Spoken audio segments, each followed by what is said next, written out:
से मुस्कुराते हैं ये, सबको जीना सिखाते हैं ये। धूप में बन के साया चले, फूल बन के हमेशा खिले, कभी टूटे नहीं, कभी छूटे नहीं, गम की आँच से भी नहीं ये पिघलते, ये दिल के रिश्ते, ये दिल के रिश्ते, ये दिल के रिश्ते। वैसे भी सब तरफ तो आपका ही नाम चलता था मैडम। तुमने सेठ किशोरीलाल के विश्वास के साथ खिलवाड़ किया था और आज समय तुम्हारे साथ खिलवाड़ कर रहा है। अब्दुल्ला मुझे छोड़ के चला गया भैया, ये कैसे हो सकता है भैया? मैं तुम्हारी हर इच्छा, तुम्हारे हर अरमान जो सबा और आफरीन के लिए तुमने अपने दिल में पाल रखे थे, उन्हें मैं पूरा करूंगा।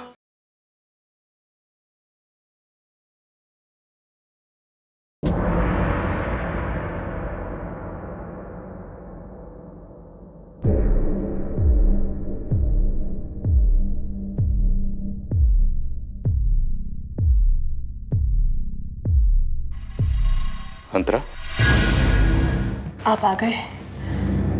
घर में हुई दुर्घटना के बारे में सोचकर मन दुखी हो रहा है, मगर मैं क्या करूं, मैं मजबूर हूं। क्या हुआ? तुम मजबूर क्यों? क्या बात है, बोलो। हमने इस घर को अपने खून पसीने से सींचा है। इस घर की खुशहाली और तरक्की की रक्षा करना हमारा फर्ज है, और मैं वो नहीं कर पा रही हूँ, इसीलिए मैं दुखी हूँ। और मैं दुखी होने के अलावा कर भी क्या सकती हूँ? अंतरा, इस घर को संभालने की जिम्मेदारी तो तुम्हारी ही है, और तुम्हें इस जिम्मेदारी को संभालने से रोका किसने है? आपने, आपके जज्बातों ने। जब से ये लोग इस घर में आए हैं, रोज नए नए हादसे हो रहे हैं। अंतरा, ये तुम्हारे मन का वहम है, जिसका इस दुनिया में कोई इलाज नहीं है। और तुम क्या चाहती हो? इन हालात में मैं उन्हें इस घर से जाने के लिए कहूं? नहीं अंतरा, ये मुझसे नहीं हो सकता। तो मैं भी अपने सामने घर को बर्बाद होते हुए नहीं देख सकती। आज आपको फैसला करना ही होगा, या तो वो लोग इस घर में रहेंगे या मैं। आज आपको दोनों में से एक को चुनना पड़ेगा। अगर आज वो लोग एक घर को छोड़कर नहीं गए, तो मैं इस घर को छोड़कर चली जाऊंगी।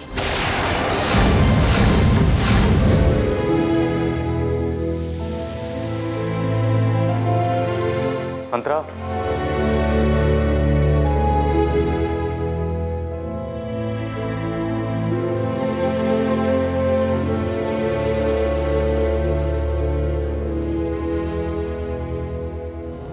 गुरुजी ने क्या किया, एक एक करके 10 लकड़ियां अपने शिष्यों को दी और कहा कि तोड़ो।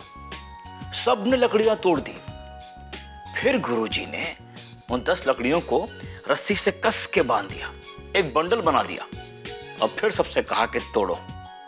पता है क्या हुआ? कोई भी लकड़ियां तोड़ नहीं पाया। इसीलिए कहते हैं कि एकता में बल होता है। अगर हम लोग भी लकड़ी के बंडल की तरह एक होके रहेंगे, तो वक्त और हालात हमें कभी तोड़ नहीं पाएंगे। समझे? मेरी आंखें इतनी लाल क्यों है? लगता है आंसुओं ने बगावत कर दी है। बात क्या है? हमें अब किसी पर बोझ नहीं बनना है। अब हम इस घर में नहीं रहेंगे। बात क्या है बताओ तो, इतने गुस्से में क्यों? ये गुस्सा नहीं है शंकर, ये लाचारी की इंतहा है। इतना भी किसी पर आश्रित नहीं होना चाहिए कि लोग हमें बोझ समझकर फेंक दे। मेरी बात मानिए, अब हम इस घर में नहीं रहेंगे।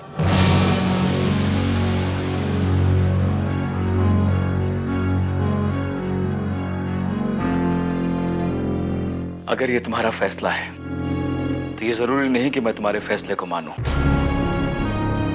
लेकिन मैं जानता हूं तुम कोई भी बात यूं ही नहीं कहती हो, इसीलिए सोचूंगा जरूर। रही बात ऐशो आराम की, तो मेरे लिए मेरी खुददारी मेरी जिंदगी भी इससे ज्यादा बड़ी है। ऐसा होगा तो हम लोग 40 गांव लौट जाएंगे। हम 40 गांव जाकर भी क्या करेंगे? अब तो फैक्ट्री भी बंद पड़ी है। जब से माँ गई है तब से घर खाली पड़ा है। चाहे तो हम वहां जा सकते हैं, मगर नौकरी? मैं आपकी मजबूरी समझ सकती हूँ, लेकिन अगर हम यहाँ रहे तो भाई साहब और अंतरा भाभी के संबंध खराब हो जाएंगे। अगर आप कहें तो। हम इतने कमजोर नहीं कि बहाव के विपरीत तैर ना सके। जिंदगी भर हमने ऐसा ही किया है। मौके का फायदा कमजोर लोग उठाते हैं, और शंकर कमजोर नहीं है।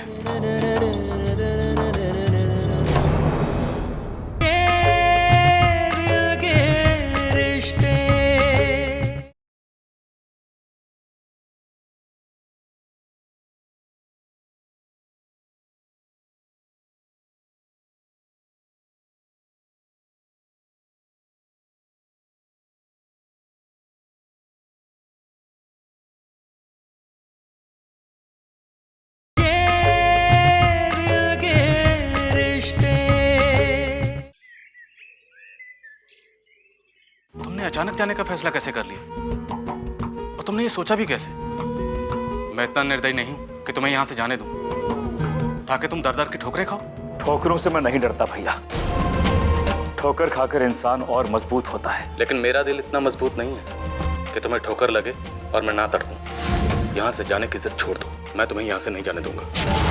भैया, कोई भी बच्चा गिरता है तो तकलीफ उसके बाप को होती है, लेकिन फिर भी उसे चलना सिखाने के लिए, सही रास्ता तलाश करने के लिए वो बाप अपने सीने पे पत्थर रख लेता है भैया। फिर मैं तो बच्चा भी नहीं हूं, इतने साल आपसे दूर रहा हूं। भरोसा कीजिए मुझ पर। मुझे अकेले जीने का हुनर आता है और आदत भी है। लेकिन अब मुझे आदत नहीं रही है तुम्हारे बिना रहने की, इसलिए मैं किसी भी सूरत में तुम्हें यहाँ से जाने की इजाजत नहीं दूंगा। भैया, चाहे जो हो, मैं इस घर में अब नहीं रहूंगा। अगर आपने मुझे इजाजत नहीं भी दी ना भैया, तब भी मैं जाऊंगा, क्योंकि मैं अपनी वजह से अपनों के दिलों पर जख्म नहीं दे सकता भैया। अगर तुम यहाँ से चले गए ना तो वो जख्म नहीं, नासूर होगा, नासूर। और तुमने ये क्या कहा? तुम मेरी इजाजत के बिना यहाँ से चले जाओ? तुम्हारी इतनी हिम्मत? अभी तो मैंने तुम्हें जी भर के देखा भी नहीं है, हमने दिल खोल कर बातें भी नहीं की, और तुम जाने की बात करते हो। जब से तुम यहाँ पर आए हो, तुम्हारे सर पर मुसीबतों का पहाड़ टूटा हुआ है। मेरे भाई, इसे जीना कहते हो तुम? इन दुख के बादलों को जरा छटने दो, सुख की धूप आने दो, फिर हम दुनिया को दिखाएंगे कि जीना किसे कहते हैं। फिर मैं भी बताऊंगी कि मैं क्या चीज हूं। दिखावा तो खोखले लोग करते हैं भैया। हमारा रिश्ता दिखावे का नहीं है। हम अलग रहकर भी साथ हैं भैया, दूर रह के भी हम पास रहेंगे। अलग अलग तो बहुत रह लिए मेरे भाई, अब मुझे दूर या पास ये सब शब्द नहीं सुनने हैं। जाओ अपने कमरे में, और आज के बाद यहाँ से जाने की बात अपनी जुबान पे मत लाना, वरना मैं भूल जाऊंगा कि तुम जवान हो चुके हो। जिस तरह बचपन में मैं तुम्हारे कान खींचा करता था ना, उस तरह कान खींच के तुम्हारी अकल ठिकाने लगा दूं। जाओ।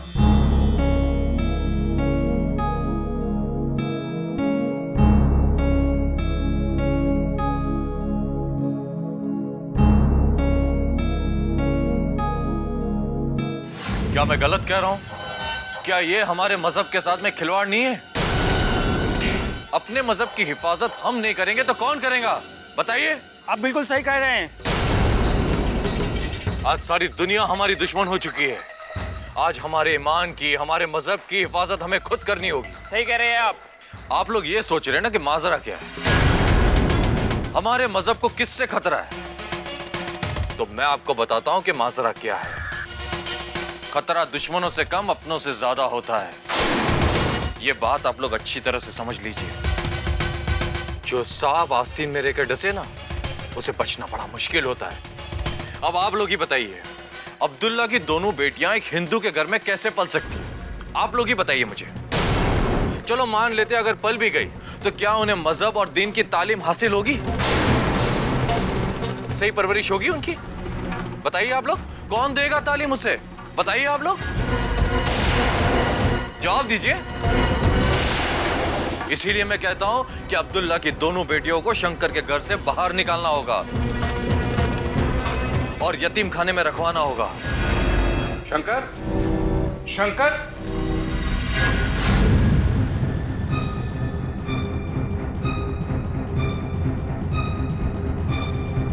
भैया प्रणाम। मैं जा रहा हूं। शंकर चला गया। मैंने उसे इतना रोका, खून का वास्ता दिया, फिर भी वो चला गया। शंकर, ये तुमने ठीक नहीं किया। मैं घर छोड़ के जा रहा हूं भैया, मुझसे नाराज मत होइएगा। इतने दिनों आपके प्यार ने ही मुझे रोके रखा, और आज जा भी रहा हूं तो आपके आशीर्वाद के सहारे। मैं चुपचाप इसलिए जा रहा हूं भैया कि यही हम दोनों के लिए अच्छा है। मैं नहीं चाहता कि मेरी वजह से इस घर की सुख शांति खत्म हो जाए। मैं नहीं चाहता कि मैं इस घर के दुखों का कारण बनूं। मेरे जाने से आपको काफी तकलीफ महसूस हो रही होगी, मुझे भी हो रही है भैया। लेकिन मैं फिर से कह रहा हूं, मैं दूर रह के भी आपके पास रहूंगा, अलग रह के भी आपके साथ रहूंगा भैया। भैया, आपकी आंखें भर आई है।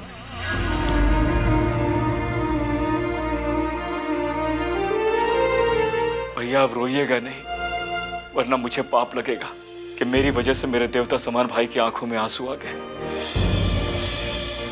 आपको माँ और बाबूजी की सौगंध, मुझे और मेरे बच्चों को ढूंढने की कोशिश मत कीजिएगा। आपका छोटा भाई शंकर। दिल के रिश्ते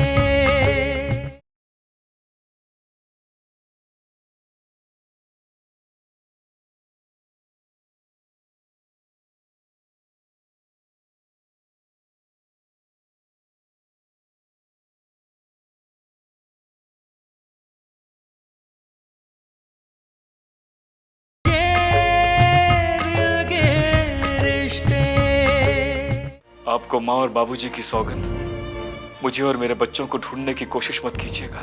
आपका छोटा भाई शंकर। अंतरा! अंतरा! शंकर चला गया है। क्या बात है, आप चिल्ला क्यों रहे हैं? शंकर चला गया है। इस घर को छोड़कर वो चला गया है हमेशा के लिए। चला गया ना? अरे मैं तो उसकी भाभी हूँ, मुझसे मिलकर नहीं गया, समझ में आता है। मगर आप तो उसके भाई हैं। क्या कुछ नहीं किया आपने उसके लिए? फिर भी आपसे कह के नहीं गया, और आप चाहते हैं कि मैं उसका लिहाज करूं? मेरी परछाई को लांघकर जाने की भी हिम्मत नहीं थी उसमें। शंकर यहाँ से गया नहीं, बल्कि उसे जाने के लिए मजबूर किया गया, और उसे मजबूर किया है तुमने। शंकर और उसके परिवार को यहाँ से निकालकर तुम ऐशो आराम से जीना चाहती थी ना। लेकिन याद रखना, उसके बच्चों की बद्दुआएं तुम्हें कभी चैन से जीने नहीं देगी।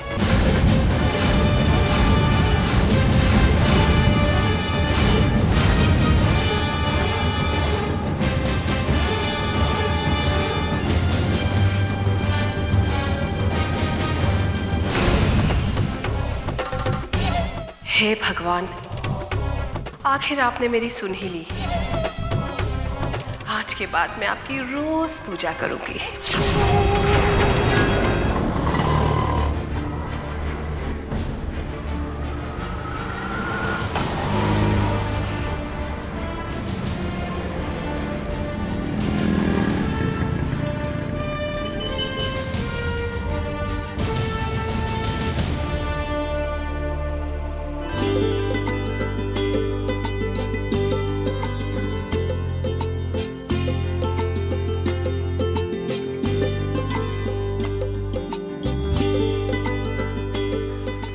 यहीं रुकिए, मैं आपा के घर से चाबी लेकर आती हूँ।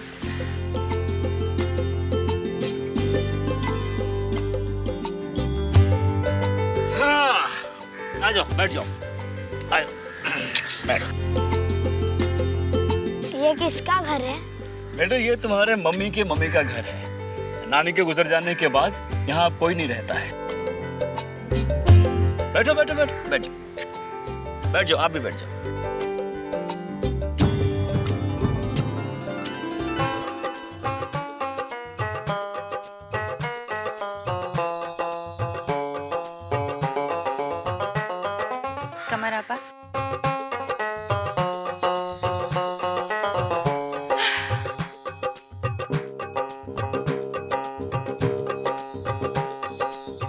सुजाता तुम?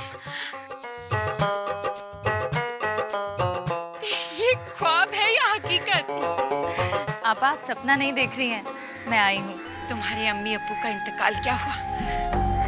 तुमने तो हमसे रिश्ता ही तोड़ लिया। कमर आपा, ये आप कैसी बातें कर रही हैं? दिलों के रिश्ते टूटते हैं कभी? ऐसा कोई भी दिन नहीं गया जब मैंने आपको याद ना किया हो। बस आपका नंबर मुझसे खो गया था, इसीलिए मैं आपसे बात नहीं कर पाई। मेरा नंबर खो गया तुमसे?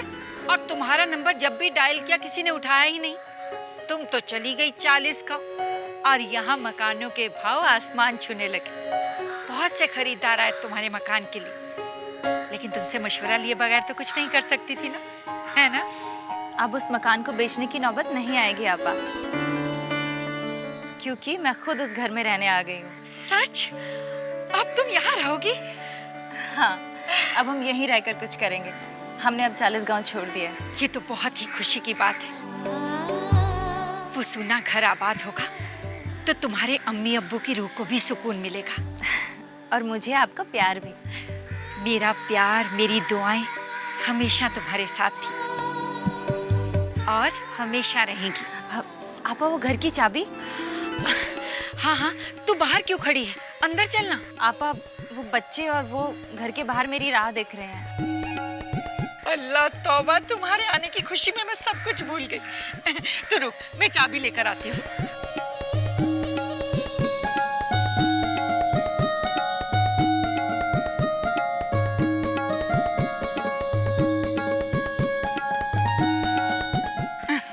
चलिए आपा।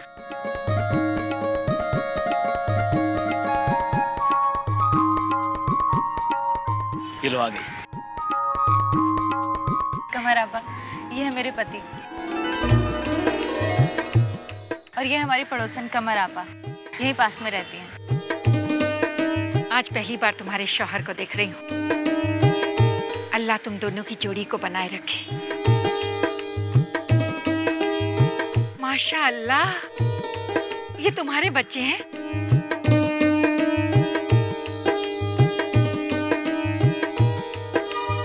ये मेरा बड़ा बेटा अतुल, वो बंटी, ये सबा और ये आफरी।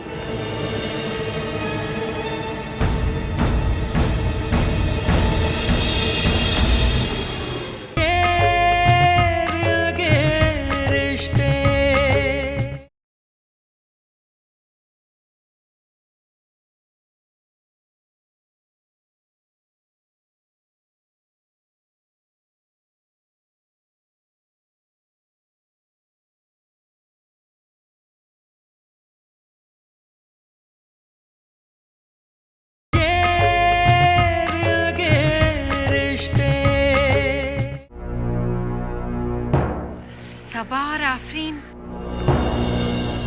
ये मेरे दोस्त अब्दुल्ला की बेटियां हैं। माशाअल्लाह, बहुत प्यारी बच्चियां हैं। अरे, ये बातें तो बाद में भी होती रहेंगी। चलो मैं दरवाजा खोल देती हूँ। जी। आइए आइए।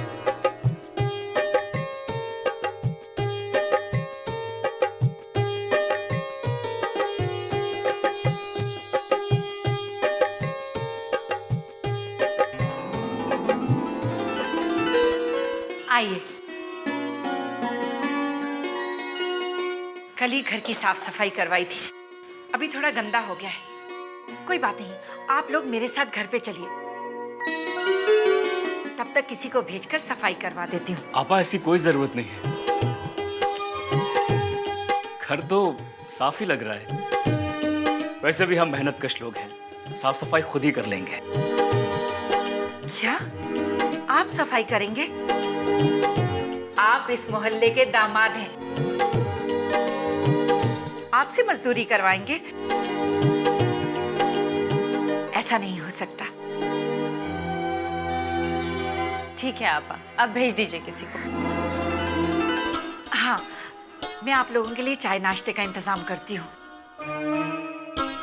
किसी भी चीज की जरूरत हो तो बेझिझक कहना, शर्माना मत।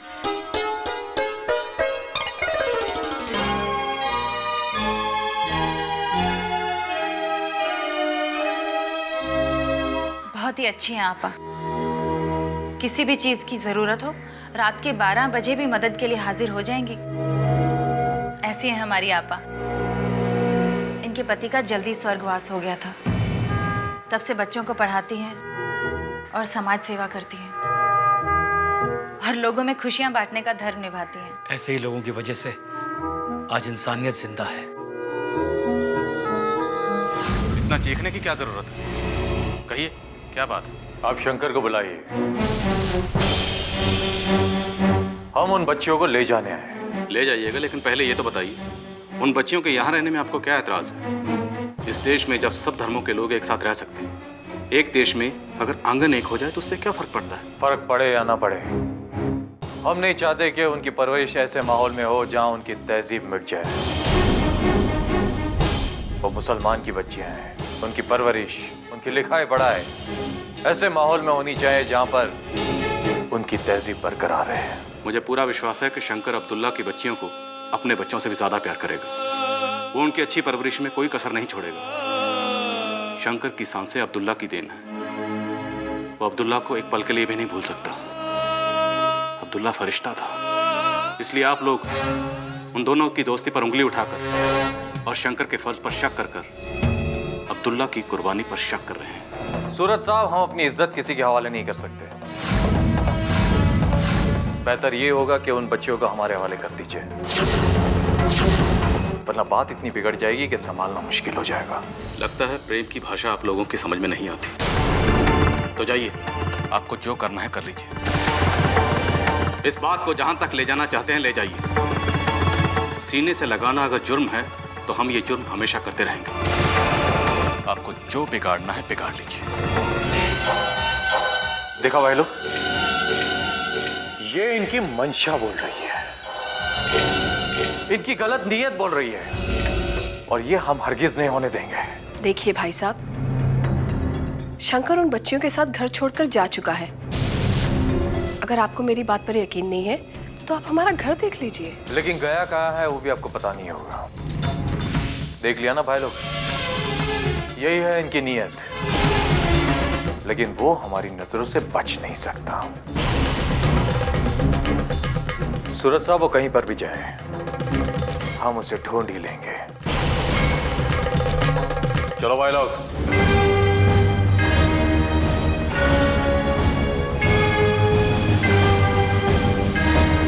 वो जरूर सुजाता की माँ के घर गए होंगे।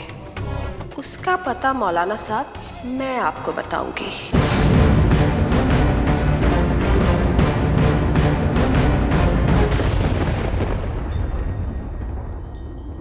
वो तो अब अपना सारा जीवन हरिद्वार के आश्रम में ही रहेंगी। मंगलसूत्र एक सुहागन की शान होती है, इसे उतारने का कभी सोचना भी मत। मैं मरहूम अब्दुल्ला की बेटियों को ले जाने आया हूँ।